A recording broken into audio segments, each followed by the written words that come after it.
আজকে দুপুরের লাঞ্চ তোমাদের একটু দেখিয়ে দিই কি রান্না করেছি।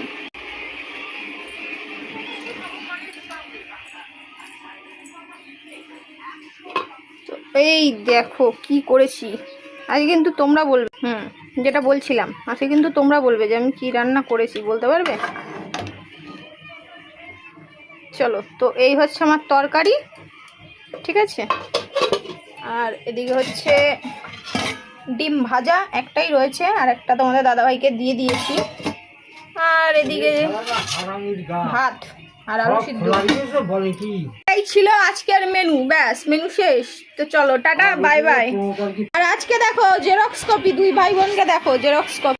এই দেখো গুড্ডু আর এই দেখো টমেটো, গান শুনছে দুজন, দেখো সেম সেম কালার ড্রেস পরেছে আজকে দুই ভাই বোনে, দেখো। চলো এবার টাটা বাই বাই। এখন গুড্ডু খাবে, আবার পরে আসছি ফেরত। আজকের মেনুটাও দেখিয়ে দিলাম, গুড্ডু সোনা তামতাম সোনা দুজনকেই দেখিয়ে দিলাম। দেখো দুটো দুষ্টু শুয়ে আছে, এখন গুড্ডুকে খাওয়াতে যাবো, ওর ভাত রেডিও করা হয়ে গিয়েছে। তো চলো টাটা বাই বাই, আবার পরে ফেরত আসছি। আর হয়তো 9:45-টার মধ্যে লাইভে চলে আসবো, 9:30 9:45 লাইভে আসবো। সবাই লাইভটা জয়েন করো, কেমন? চলো বাই বাই।